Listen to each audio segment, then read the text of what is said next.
प्रिय विद्यार्थियों, स्वागत है एक और धमाकेदार वीडियो में। विद्यार्थियों, इस वीडियो में हम देखने वाले हैं जो आपका अगला पेपर कक्षा 9वीं का होने वाला है, वो आपका स्क्रीन पर आप देख पा रहे हैं। आपका कक्षा 9वीं का त्रैमासिक पेपर होने वाला है, आपका सामाजिक विज्ञान का। ठीक है, तो पेपर लेकर हम आ चुके हैं। तो अब आपको भी क्या करना है, वीडियो को पूरा देखना है। जैसे कि आपको पता है, हम लगातार आपको क्लास 9 की वीडियो प्रोवाइड करा रहे हैं। ठीक है, यहाँ पर आप देख पा रहे होंगे, ये आपका है 499 सेट ए है। ठीक है, लेकिन आप जानते हैं हम आपको एक ही वीडियो में क्या सेट ए भी बता देते हैं, सेट बी भी, सेट सी, जितने भी आपके सेट होते हैं सभी सेट के क्वेश्चन हम आपको एक ही वीडियो के माध्यम से प्रोवाइड करा देते हैं। आप सभी लोग जानते होंगे यदि आप रेगुलरली वीडियो वॉच करते हैं। ठीक है, वीडियो स्टार्ट करने से यही बोलेंगे, यदि आपने अभी तक चैनल को स्टूडेंट सब्सक्राइब नहीं किया है अभी तक, ठीक है, तो चैनल को जरूर सब्सक्राइब कर लीजिए। पास ही में आपको एक बेल आइकन का बटन दिखेगा, तो उसे भी आपको ऑन कर देना है, जिससे जब भी हम कोई भी नेक्स्ट वीडियो डालें स्टूडेंट, तो उसकी नोटिफिकेशन सबसे पहले आप तक पहुंच जाए। क्योंकि जो भी वायरल होते हैं पेपर, क्वेश्चन पेपर, वो इसी चैनल के माध्यम से सबसे पहले आपको प्रोवाइड करा दिए जाते हैं, जैसे कि यदि वो पेपर आपके एग्जाम में आए तो आपकी क्या है, मदद हो जाए। ठीक है, तो चलिए स्टार्ट करते हैं वीडियो को। यहाँ पर देख पा रहे होंगे सामाजिक विज्ञान 100, समय 3 घंटा है, पूर्णांक आपका 75 नंबर का है। जैसे कि आपका पेपर पूछा भी जाता है, 75 नंबर का ही आपका एग्जाम में देखने को मिलता है आपका पेपर। ठीक है, तो विद्यार्थी यहाँ पर आप देख पा रहे होंगे, ये आपको मैंने यहाँ पर टाइप कर लिए हैं सभी क्वेश्चन, क्योंकि जो आपका रियल रहता है वो आपको यहाँ पर यूट्यूब पर नहीं बताया जा सकता। ठीक है, उसके लिए आप हमारे टेलीग्राम ग्रुप को ज्वाइन कर सकते हैं। डिस्क्रिप्शन में आपको टेलीग्राम ग्रुप की लिंक मिलेगी, तो वो ज्वाइन आप कर लीजिएगा। ठीक है, देखिए यहाँ पर हमें दिया गया है कि त्रैमासिक परीक्षा 2022-23 कक्षा 9वीं विषय सामाजिक विज्ञान, ये आपका यहाँ पर दिया गया है। ठीक है, 75 नंबर ये मैंने आपको पहले ही बता दिया है। अब देखिए क्वेश्चन आंसर मैं स्टार्ट कर रहा हूँ। आपको पता है कि मैं आपको सॉल्यूशन तुरंत बता देता हूँ, जैसे कि आपको जो आंसर है वो याद भी हो जाए, मैं वीडियो में ही आपको याद हो जाए, ये भी प्रयास करता हूँ। ठीक है, तो देखिए पहला क्वेश्चन आपका दिया गया था कि फ्रांस की क्रांति कब हुई थी। ये 4 ऑप्शन दिए गए हैं, 1689 में यानी कि 1689, सेकेंड है आपका 1789 यानी कि 1789, थर्ड आप देख पा रहे होंगे 1889, जो डी है आपका 1947। तो पहले का जो आपका आंसर हो जाएगा स्टूडेंट, वो आपका हो जाएगा 1789, ये वाला आपका बिल्कुल सही उत्तर हो जाएगा। तो इसे आप कर लीजिए नोट। ठीक है, तो ये आपका क्या हो जाएगा, सही उत्तर हो जाएगा, जो आपका बी दिया गया है, तो इसे आसानी से आप नोट कर लीजिएगा। चलिए नेक्स्ट क्वेश्चन की तरफ बढ़ते हैं। और स्टूडेंट वीडियो के लास्ट में आपको 100% आने वाले क्वेश्चन बताऊंगा, इसलिए वीडियो को एंड तक जरूर देखिएगा। देखिए दूसरा आपका फ्रांसीसी क्रांति के समय फ्रांस पर किसका शासन था, तो ये हो जाएगा आपका लुईस 16वें का शासन था। किसका था स्टूडेंट, लुईस 16वां था, उसका शासन था फ्रांस पर, तो ये आपको उत्तर हो जाएगा। चलिए नेक्स्ट क्वेश्चन की तरफ आगे बढ़ते हैं। नेक्स्ट आपका दिया गया है कि एक स्थलीय भाग जो 3 ओर से समुद्र से घिरा रहता है। ठीक है, तो ऐसा स्थलीय भाग जो 3 ओर से समुद्र से घिरा रहता है उसे हम बोलते हैं प्रायद्वीप। ठीक है, ये आपका हो जाएगा प्रायद्वीप, द्वीप इस प्रकार से आप लिखेंगे। ठीक है, प्रायद्वीप, ये उत्तर हो जाएगा आपका, तो नोट कर लीजिएगा।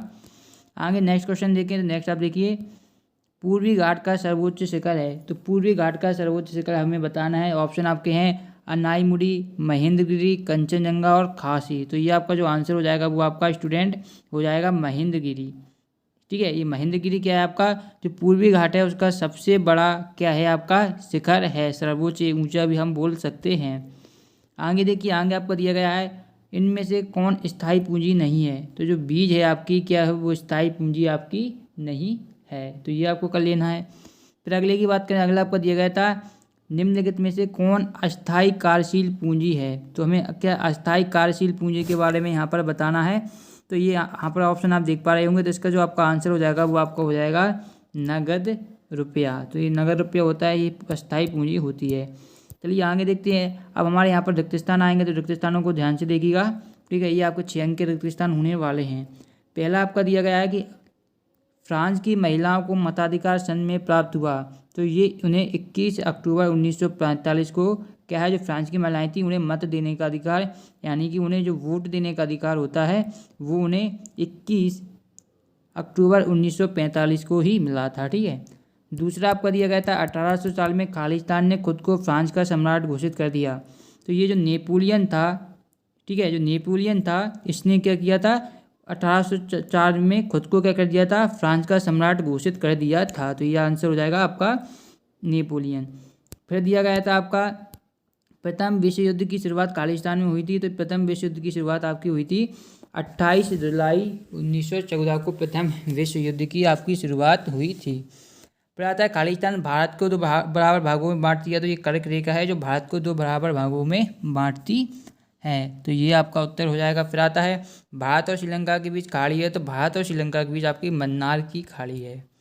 आगे देखिएगा, आगे एक वाक्य में उत्तर है अगस्त 2002 में किस ऑर्डर द्वारा पाकिस्तान का संविधान बदल दिया गया, तो ये लीगल ऑर्डर जारी किया गया था। फिर आता है पालमपुर से निकटतम छोटे कस्बे का नाम बताइए, तो शाहपुर आपका हो जाएगा। आगे देखिए कौन से दशक के अंत में हरित क्रांति शुरू हुई, तो ये आपका हो जाएगा 1966 से 1967 के दशक के प्रारंभ में क्या है, अंत में आपकी क्या है हरित क्रांति शुरू हुई थी। अदृश्य बेरोजगारी का दूसरा नाम क्या है, तो छिपी बेरोजगारी होती है अदृश्य बेरोजगारी का दूसरा नाम। फिर आता है रूस का अंतिम शासक कौन था, शासक होगा तो यह हो जाएगा आपका निकोलस द्वितीय रूस का अंतिम शासक था। फिर आता है चिल्का झील किस राज्य में स्थित है, तो ये आपका उड़ीसा राज्य में स्थित है, ठीक है, उड़ीसा राज्य में स्थित है। फिर आता है भारत किस गोलार्ध में स्थित है, तो भारत आप क्या हो जाएगा उत्तरी तथा पूर्व गोलार्ध में आपका स्थित हो जाएगा, ठीक है।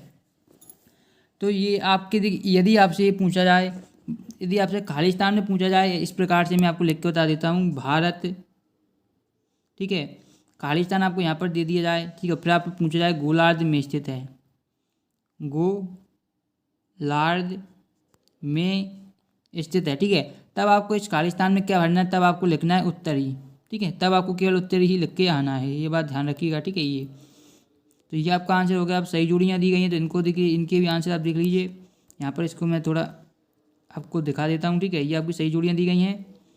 तो पहला दिया गया विश्व का दूसरा सबसे बड़ा देश, तो दूसरा सबसे बड़ा देश कनाडा है, ये आप जानते होंगे। सबसे बड़ा जो देश पूछा जाए तो आपका हो जाएगा रूस, ठीक है, सबसे बड़ा देश है आपका रूस, ठीक है। और जनसंख्या में बात करें, जनसंख्या में सबसे बड़ा देश चीन है, ठीक है। टाइल, तो इसका हो जाएगा आपका दूसरा सरकार द्वारा लिए जाने वाला कर। फिर है आपका टाइड, चर्च द्वारा वसूल किए जाने वाला कर। Karl Marx Das Kapital, Jaisalmer राष्ट्रीय जनसंसद, चीन बरकान, अधिक उपज देने वाले बीज HYV। तो ये आपके हो जाएंगी जोड़ियाँ, तो इन जोड़ियों को आपको कर लेना है, ठीक है। उसके बाद आपको दिए गए यहाँ पर शतशत की पहचान करना है। पहला है मानवीय पूंजी निर्माण आर्थिक विकास के लिए आवश्यक है, तो ये बिल्कुल सही कथन है। जो मानवीय पूंजी होती है वो आर्थिक विकास के लिए आवश्यक होती है, यदि पूंजी नहीं होगी तो जो आर्थिक विकास है वो क्या रुक जाएगा या उसकी गति धीमी हो जाएगी। 18वीं सदी में फ्रांसीसी समाज 2 स्टेट्स में विभाजित था, तो ये भी आपका बिल्कुल ट्रू यानी कि सत्य हो जाएगा। अप्रैल 33 का विचार देने वाले लेनिन ने दिया था, तो ये सत्य हो जाएगा। भारत के दक्षिण में हिमालय है, तो ये आपका सत्य हो जाएगा, क्योंकि भारत के उत्तर में हिमालय है ना कि दक्षिण में, ठीक है, भारत के उत्तर में हिमालय है, तो ये बात ध्यान रखिएगा। दक्षिण में तो भारत के क्या है, हिंद महासागर है, हिंद महासागर। यदि आपने भारत का मैप देखा होगा तो आपको स्पष्ट देखने को मिलता है, जो उत्तर में आपका क्या है, उत्तर में आपका है आपका हिमालय और दक्षिण में आपका हिंद महासागर है, ठीक है। तो ये आंसर हो जाएगा। फिर आता है आपका चीन में सरकार हमेशा कम्युनिस्ट पार्टी की ही बनती है, तो बिल्कुल ये आपका सही कथन है। भारतीय संविधान लिखने वाली सभा में 299 सदस्य थे, तो ये आपका सत्य हो जाएगा, ठीक है। अब देखिए पहले क्वेश्चन देख लीजिए, फिर क्या इसके अलावा फिर मैं जो आपको 100% वाले क्वेश्चन है वो भी मैं आपको बताऊंगा, और चैप्टर बाय चैप्टर क्वेश्चन भी मैं आपको बताऊंगा, ठीक है। देखिए जैकोबिन क्लब के सदस्य कौन थे, अथवा में फ्रांस के संदर्भ में टाइड और टाइल क्या है, उन देशों के नाम बताइए जो क्षेत्रफल में भारत से बड़े हैं। अरब सागर तथा बंगाल की खाड़ी में स्थित द्वीपों के नाम बताइए। लोकतंत्र की कोई 2 विशेषताएं बतानी हैं। फिर आपका दिया गया था लोकतंत्र का अर्थ सरल शब्दों में लिखिए। स्थायी पूंजी किसे कहते हैं, कृषि आधारित उद्योग लिखिए। कोऑपरेटिव क्या था, खूनी रविवार की घटना क्या थी, भाबर क्या है, ठीक है। भारत का एकमात्र सक्रिय ज्वालामुखी कहाँ स्थित है, सेवा क्षेत्र क्या है, बेरोजगार शब्द का आशय स्पष्ट कीजिए, संविधान से क्या आशय है, लोकतंत्र के प्रमुख दोष हमें बताने हैं। फिर देखिए पालमपुर गांव की गैर कृषि क्रियाएँ लिखिए। संचालन के रूप में लोग से आपका लोन होगा, यहाँ पर क्या समझते हैं। इसी प्रकार आगे भी देख सकते हैं। 1789 की फ्रांस की क्रांति का तत्कालिक कारण क्या था। कार्ल मार्क्स का पूंजीवाद पर क्या विचार था। फ्रांस की दासप्रथा का उन्मूलन कैसे हुआ समझाइए। प्रथम विश्व युद्ध का रूस की क्रांति पर क्या प्रभाव पड़ा। हिंद महासागर में भारत की केंद्रीय स्थिति से किस प्रकार लाभ प्राप्त हुआ। भारत के उत्तरी मैदानों का वर्णन करना। भारतीय संविधान की प्रस्तावना के बारे में बताना है। संविधान सभा का परिचय, ठीक है। ये आपके लॉन्ग आंसर हैं, तो इन्हें आप थोड़ा बड़ा ही लिख के आएंगे अपनी कॉपी में, ठीक है। भौतिक पूंजी और मानवीय पूंजी में 3 अंतर। रासायनिक उर्वरकों का प्रयोग क्यों हानिकारक है। उन्हें जनवादी अधिकारों की सूची बनाई जो आज हमें मिले हुए हैं और जिनका उद्गम फ्रांस की क्रांति से है। बोल्शेविकों ने अक्टूबर क्रांति के फौरन बाद रूस में कौन कौन से परिवर्तन किए, लिखिए। लोकतंत्र ही क्यों, अपने तर्कों द्वारा विवेचन कीजिए। ठीक है, ये और देख सकते हैं और भी क्वेश्चन है आपके। लोकतंत्र एवं गैर लोकतंत्र शासन की तुलना कीजिए। बांगर और खादर भूमि में अंतर। भारत को कितने भौगोलिक बांटों में बांटा गया, किसी एक का वर्णन करना है। शिक्षित बेरोजगारी भारत के लिए एक विशेष समस्या क्यों है, समझाइए। क्या आप शिक्षा प्रणाली में शिक्षित बेरोजगारी की समस्या को दूर करने के लिए कुछ उपाय सोच सकते हैं। तो ये आपके क्वेश्चन यहाँ पर दिए गए हैं। ठीक है, और यदि आप इसके देखिए सबसे पहले तो आप हमारे टेलीग्राम ग्रुप को ज्वाइन कर लीजिएगा, जो कि आपको डिस्क्रिप्शन में लिंक मिल जाएगी। और इसके अलावा जो महत्वपूर्ण है, जो आपको 100% वाले क्वेश्चन है वो कहाँ पर मिलेंगे, ठीक है, वो मैं आपको बताऊँगा। चलिए मैं बता ही देता हूँ। उसके लिए आपको गूगल ओपन कर लेना है। ठीक है स्टूडेंट, आपको गूगल पर आना है, यहाँ पर सर्च करना है आपको aglace.com। ठीक है, ये आपको गूगल पर आकर सर्च करना है। जैसे ही आप सर्च करेंगे तो इस प्रकार का पेज ओपन हो जाएगा। तो आपको थोड़ा नीचे यहाँ पर आना पड़ेगा। ठीक है, यहाँ पर आपको मेन्यू का ऑप्शन मिलेगा, तो आपको इस पर क्लिक करना है। जैसे इस पर क्लिक करेंगे तो इसके नीचे आपको एक और ऑप्शन देखने को मिलेगा aglace.com। इस पर क्लिक कर देना है। जैसे आप इस पर क्लिक करेंगे तो इस प्रकार का पेज ओपन हो जाएगा। तो यहाँ पर आपको क्लास 9th वाले बॉक्स पर क्लिक करना है। जैसे आप इस पर क्लिक करेंगे तो आपको सामने इस प्रकार का पेज ओपन हो जाएगा। ठीक है, थोड़ा नीचे आएंगे तो यहाँ पर आपको एक लिंक मिलेगी क्लास 9 सोशल साइंस की। यहाँ पर देखिए क्लास 9 सोशल साइंस त्रैमासिक पेपर 2022। तो आपको सिंपली इस पर क्लिक कर देना और इसमें जो भी क्वेश्चन आपको दिए गए हैं, जो कि 100% वाले क्वेश्चन है, वो यहाँ से आकर आप आसानी से देख सकते हैं। ठीक है, यहाँ से देखिए PDF भी आप डाउनलोड कर सकते हैं। ठीक है, यहाँ से सभी क्वेश्चन आप आसानी से देख सकते हैं। ठीक है, अब मैं कुछ जो 100% वाले क्वेश्चन है वो भी मैं आपको यहाँ पर बता देता हूँ। ठीक है, तो स्टूडेंट आप देखिए जो क्वेश्चन मैं बता रहा हूँ ये बहुत ही ज़्यादा महत्वपूर्ण है, या आप बोल सकते हैं 100% जो आपके आ सकते हैं वो मैं आपको बता रहा हूँ। जैसे कि कर्क रेखा निम्न में से किस राज्य से होकर गुजरती है। ऑप्शन है आपके पंजाब, आंध्र प्रदेश, तमिलनाडु और मध्य प्रदेश। ये आपके 4 ऑप्शन यहाँ पर दिए गए हैं। ठीक है, तो पहले का जो आपका आंसर हो जाएगा वो हो जाएगा आपका मध्य प्रदेश। ठीक है, अब वैसे भी आप जानते हैं जो मध्य प्रदेश से क्या है आपकी कर्क रेखा गुजरती है। आप मध्य प्रदेश में रहते हैं तो इतना तो आप जानते ही होंगे। ठीक है, बेसिक क्वेश्चन था। भारत का सबसे पूर्वी देशांतर कौन सा। ठीक है, यहाँ पर आपसे क्या सबसे पूर्वी देशांतर आपसे पूछा गया है, तो ये हो जाएगा आपका 97 डिग्री 25 मिनट पूर्व। ठीक है, तो ये आपका क्या हो जाएगा, देखिए इसको आपको पढ़ना नहीं आता तो मैं बता देता हूँ। 97 ये आपका डिग्री होता है, ये तो आप जानते होंगे, लेकिन जो 25 ये डैश लगा होता है इसे हम मिनट पढ़ते हैं। ठीक है, 27 डिग्री 25 मिनट।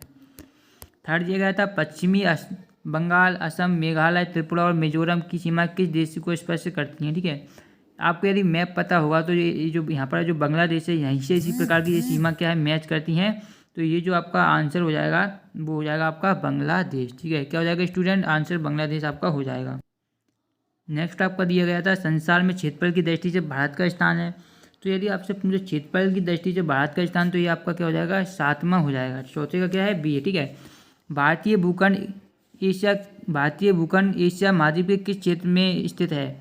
तो इसका जो आपका आंसर होगा वो आपका हो जाएगा जो दक्षिण में स्थित है। ठीक, एशिया महाद्वीप के दक्षिण में है। ठीक है, और यदि आप पूछे किस गोलार्ध में है, तो इसका आंसर मैं पहले ही आपको बता चुका हूँ। ठीक है, तो ये आपका क्या हो जाएगा दक्षिण में हो जाएगा। तो ये आपके इन जो सही विकल्प दिए गए इनमें से आपका 1 या 2 सही विकल्प 100% पूछा जाएगा। एक तो 100% आएगा, हो सकता है 2 भी आपके पूछ लिए जाएँ, तो इनको जरूर पढ़िएगा, फिर बाद में मत कहिएगा कि आपको बताए नहीं गए हैं। ठीक है, अब देखिए यहाँ पर रिक्त स्थान दिए गए हैं। पहला भारत खालिस्तान गोलार्ध में स्थित है।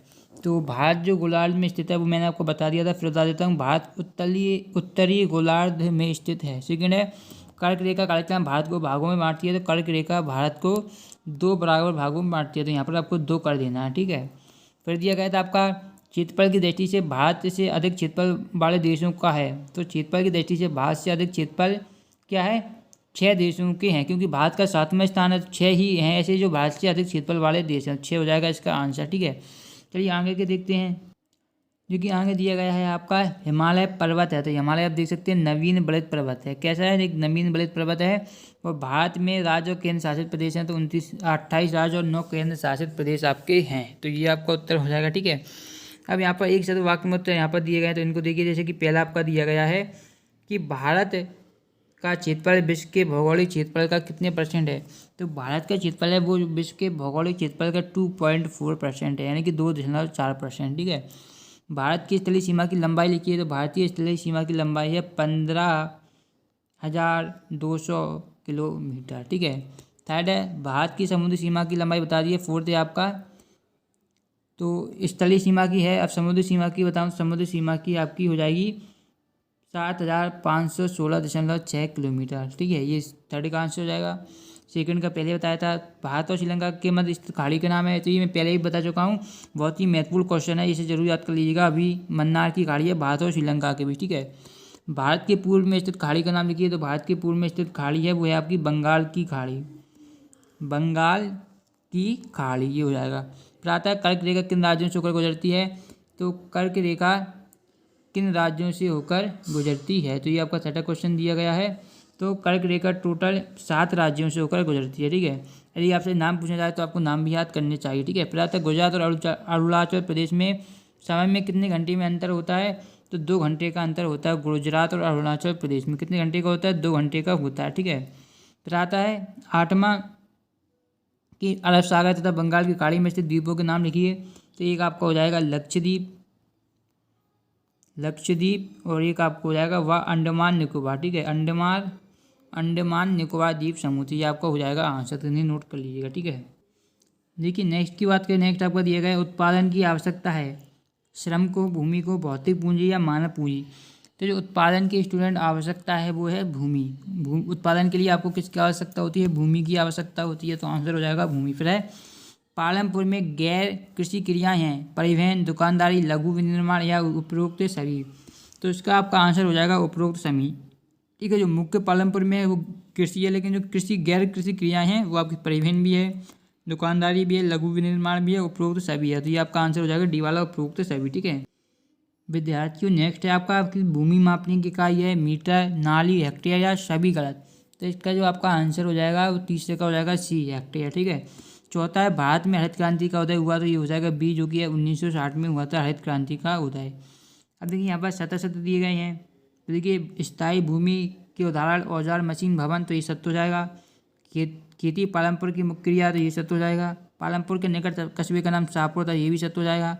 और पालमपुर गांव में एक हाई स्कूल है, तो ये भी आपका सत्य हो जाएगा। ठीक है, उसके बाद आपको खालिस्तान दिए गए हैं। देखिए जो अपने परिवार के साथ खेती का काम करते हैं उसे कहते हैं, तो उसे छोटे किसान कहते हैं। पालमपुर गांव का मुख्य व्यवसाय था तो कृषि था। पालमपुर गांव में बरसात में खालिस्तान उगते थे, तो ज्वार बाजरा उगता था। और करीम ने खालिस्तान केंद्र खोल रखा था, तो करीम ने जो केंद्र खोल रखा था वो आपका स्टूडेंट हो जाएगा कंप्यूटर केंद्र। क्या खोल रखा था, कंप्यूटर केंद्र खोल रखा था, तो ये आपके आंसर हो जाएंगे। ठीक है, अभी स्टूडेंट ये केवल पार्ट बने, आपको जानते हैं कि हम पार्ट 3 या 4 में वीडियो बनाते हैं, उसमें सभी क्वेश्चन आपके पूछे जाते हैं, तो ये पार्ट बने। वीडियो पसंद आई लाइक करें, चैनल को सब्सक्राइब करें। मिलते हैं नेक्स्ट वीडियो में। धन्यवाद स्टूडेंट वीडियो को लास्ट तक देखने के लिए।